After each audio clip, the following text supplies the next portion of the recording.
Memory holds a very important position in the work of cognitive psychology. It is this topic which has been thoroughly investigated and worked upon by many investigators, William James and Hermann Ebbingus. Interest in memory captivated the attention of experimental psychologists, who further elaborated the theories of mental representations of how the information can be stored.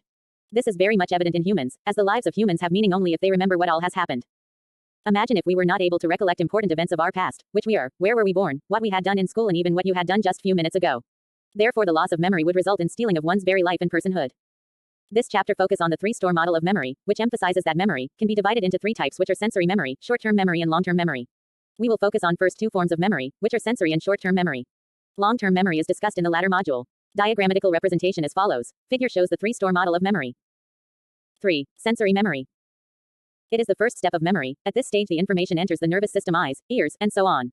Information is encoded into sensory memory as neural messages in the nervous system. As long as those neural messages are traveling through the system, it can be said that people have a memory for that information that can be assessed if needed. Thus sensory memory is closely connected to what we call as perception. Baddeley 1990 has described it as a record of our own precepts, as it is related to a brief storage of sensory information. Sensory memory refers to the brief persistence of stimuli following transduction. For example, you are in a party and talking to someone but suddenly. Memory. Sensor YSHORT term. Long term. Psychology paper number 1, Cognitive Science. You look back to check on what that person who just passed by you was wearing. The question is that how did you know that? You need to look back. Your eyes had already moved past the possible wearied-looking guy in almost shorts in a party. This happened because some part of your brain must have processed what you saw. This is called double task and can only be explained in the presence, however brief, of a memory for what you saw. The major function of it is to perceive, recognize, and further enter into short-term memory. Sensory memory plays a very important role in our memory. If sensory memory would not have been present, then the environmental events could not be remembered as soon as they get registered in the nervous system. There are two kinds of sensory memory that have been studied extensively. The first one is iconic memory, associated with sight, and the second is echoic, related to hearing. Figure shows two types of sensory memory. 3.1 Iconic memory. It is a visual memory that lasts only for a fraction of a second. In vision, the brief persistence of sensory memory is called iconic memory. The classic work on iconic memory was first investigated by Sperling 1960. Let us take another example to understand the concept more clearly. Suppose you need to remember a new telephone number of your friends. For doing this, our brain can use a variety of strategies. The brain may visualize the numbers which are supposed to be remembered by us. This process of visualizing in an imagery form is called iconic memory. Capacity of iconic memory. Sperling's work indicated that it has a huge capacity, in which information can be stored greater than what can be reported at once. In his study, he presented a set of 9 letters for only 50 milliseconds to his observers by using a device called tachistoscope. The observers were without delay asked to recall as many letters as possible. His participants could report 4 or 5 letters. Sperling called this situation the whole report condition. As the letters were located in their shapes, spaces, and also when the names were recognized, some of the letters seemed to be lost. He assumed that this happened because visual information had faded before most of it could be reported, as all the letters persisted briefly in iconic storage. It was observed that the letters stayed very briefly in our iconic memory. On the other hand, if the information is verbally reported, the letters required more conscious effort to recognize and represent in short-term memory. However, they claimed to have seen many more letters. Sperling's findings supported his assumption, and indicated that information in iconic storage decays within about 0.5 seconds. To further investigate the accuracy of this method, he further developed partial report method. In this method, the subject had to recall only the letters present in one row but they were not aware from. Sensory memory. Iconic echoic. Psychology paper number 1, Cognitive Science. Which row? But immediately after the presentation, a high-pitched tone occurred to indicate top row letters are to be reported. Again, when medium-pitched tone occurred to indicate middle row letters and low-pitched tone occurred to indicate the bottom row. Using this method, Sperling found that subjects could accurately report any of the 3 rows. This means that the entire 3 rows was in iconic memory and available to the participants. Therefore, the capacity of iconic memory is all that can be seen at one time. Function of iconic memory. It plays a very important function in our visual system. Iconic memory is important for our visual system as it helps to view the surroundings as continuous and stable in spite of the object's movements, which keep vision from adapting to a constant visual stimulus. It therefore provides enough time to the brainstem to decide if the information is important enough to be brought into conscious level or not. 3.2 Echoic memory. Echoic memory is referred as a brief memory of something a person has heard. It is an auditory system that can store sensations that are relatively unprocessed input. For example, suppose someone is reading an interesting book, is asked a question. The first reaction of the person would be, "What have you said?" This phenomenon states a very good example of echoic memory. Here the person has not really processed the statement from the other person, which eventually leads to this phenomenon of what? The person has heard it, but the problem arises in interpretation of the statement. The person will realize what has been said to her. This playback facility depends on the echoic memory.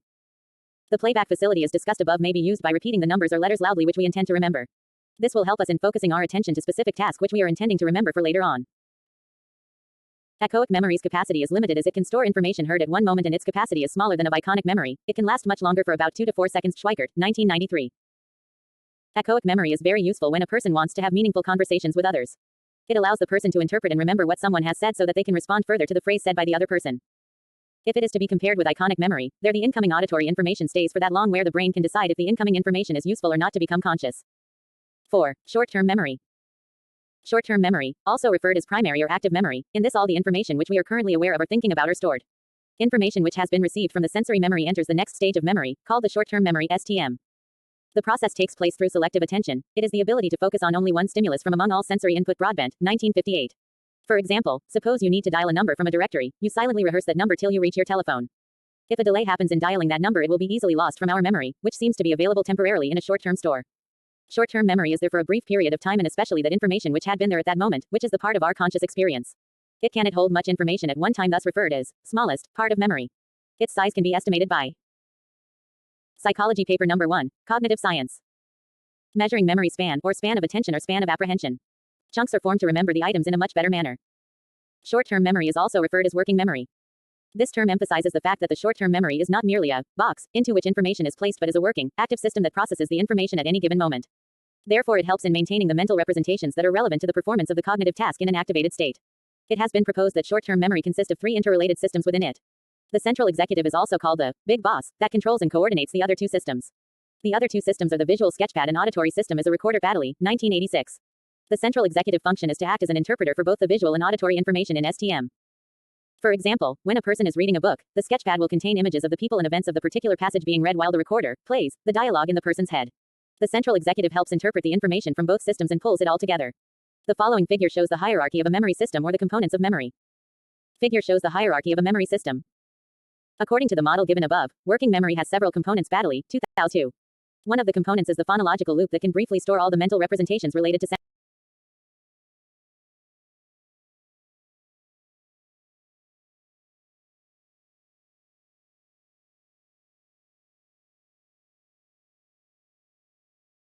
One of the components is the phonological loop that can briefly store all the mental representations related to sounds.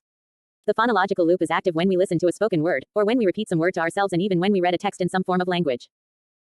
The second component refers to the visual sketchpad that can briefly stores the visual and spatial information. This takes place when an image or when we form a mental image of someone's face or a spatial layout of our room in our house. Both the 2 components can work simultaneously. For example, you can silently repeat the word sunrise while at the same time holding mental image of a sunrise or that of birds chirping. The third component of the memory system is the episodic buffer that has a temporary storage space. In this stage, the information received from the long-term memory, phonological loop and visual. Psychology paper number 1, Cognitive Science. Sketchpad are included, manipulated, and further made available for conscious processes. Baddeley, 2002. 4. Example, your teacher asked you, how much is 23 plus 86? You may maintain the autistic codes as you hear the question by using the first component of memory, phonological loop. Your visual sketchpad will help you maintain a mental image of the numbers.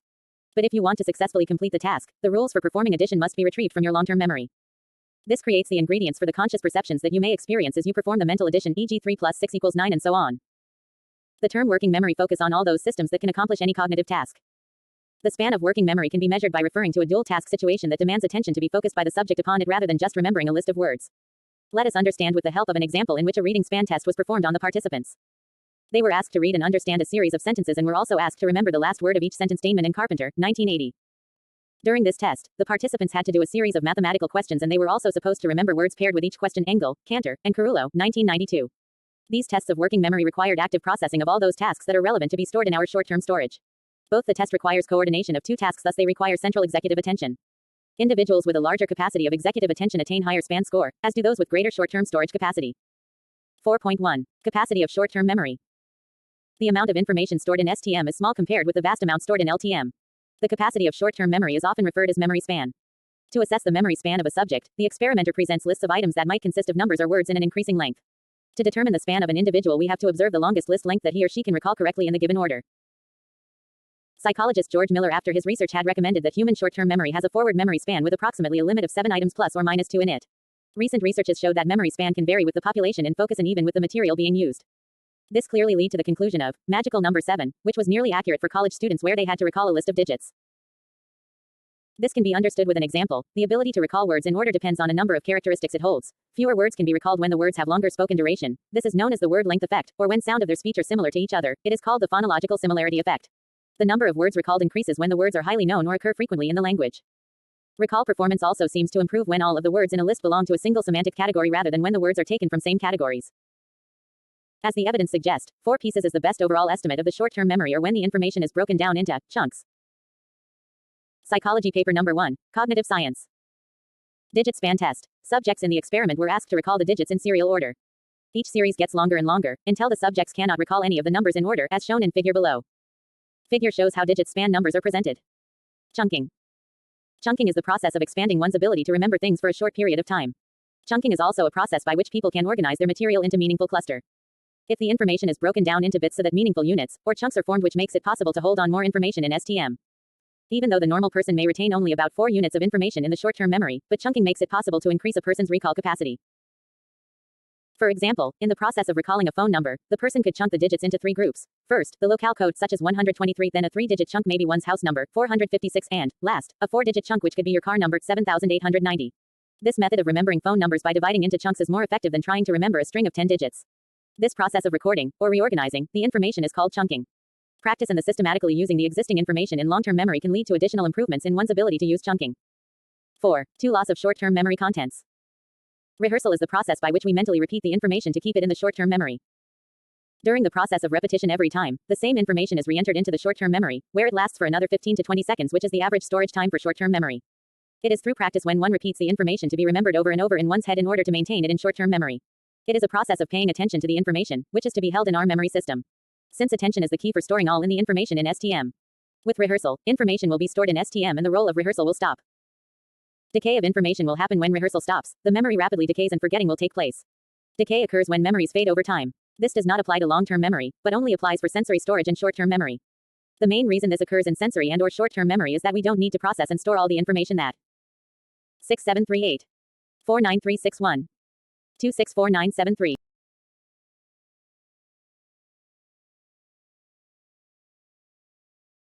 Interference of similar information. If any information interferes during the rehearsal. Psychology paper number 1, Cognitive Science. We encounter in the world, so we simply don't attend to, recognize, or rehearse all the information, and this information just fades away not to be stored in our long-term memories. Interference of similar information. If any information interferes during the rehearsal, memories are also likely to be lost. For example, if someone is trying to count a stack of money by reciting each number out loud while counting and someone else asks that person the time and interferes with the counting process, the person who is counting will probably forget what the last number was and have to start all over again. Short-term memory helps people keep track of things like counting. Intrusion of new information into STM. Interference in STM can also happen if the amount of information to be held in STM exceeds its capacity. Information which is already stored in STM would be pushed out, so that new information can be placed in the memory system. 5. Neurocognition and short-term memory.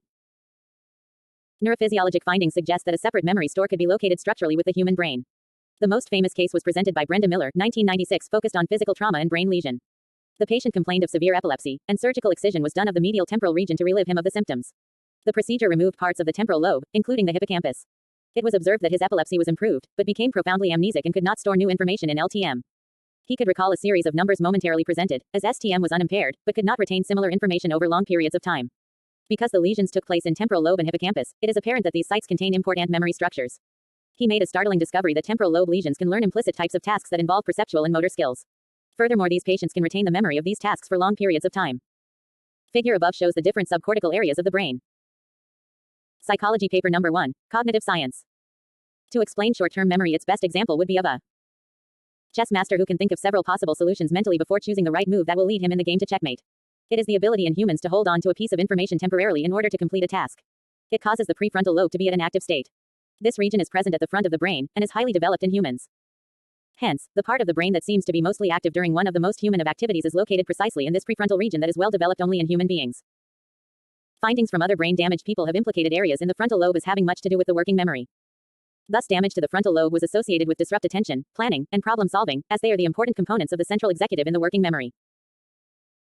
Baddeley's model also explains the existence of a phonological memory related to acoustic and linguistic memory and a visual spatial memory related to all mental images. Brain imaging studies have also revealed distinct neuroanatomical bases for both of these forms of memory. The phonological loop activates certain areas in the left hemisphere that are associated with the production of language, such as Wernicke's area and Broca's area. Visual spatial memory seems to be associated with a region of the occipital cortex generally associated with visual processing. 6. Summary. Memory has been regarded by many cognitive psychologists as the most basic cognitive process. Thus it helps us in thinking, remembering our personal events. The three-store model has fueled important improvements in our understanding of human memory. In spite of different problems which are being faced by this model, its core assertion sensory and short-term memory can be differentiated in terms of their capacity, storage and duration till it lasts and accounts for an impressive evidence in research area Estes 19888, Healy and McNamara, 1996. Sensory memory was further divided into iconic and echoic memory. The process of visualizing in an imagery form is called iconic memory. Auditory sensory memory is called echoic memory. Its duration is brief, but oral stimuli such as speech are also stored for longer periods of time in short-term memory. Short-term memory (STM) or working memory holds information we are actively thinking about, limited in capacity approximately 7 items and duration less than a minute and less actively rehearsing. The short-term memory capacity is limited to about 4 chunks of information. The duration is less than 30 seconds. Working memory is the system for temporarily maintaining mental representations that are relevant to the performance of a cognitive task in an activated or conscious state. Baddeley's model explains that verbal information are stored in our phonological loop, nonverbal information in the form of a visual spatial sketch pad, and integrated event representations called the episodic buffer. Processing in these short-term stores is controlled by the central executive. Neurocognition. In the above discussion, it was identified the role of hippocampus as a part of the brain that is responsible for the formation of new long-term memories. Research involving Psychology paper number 1, Cognitive Science. PET scanning techniques strongly suggest that short-term memory are stored in the prefrontal cortex, which is very front of frontal lobe and the temporal lobe. Goldman Rakic, 1998.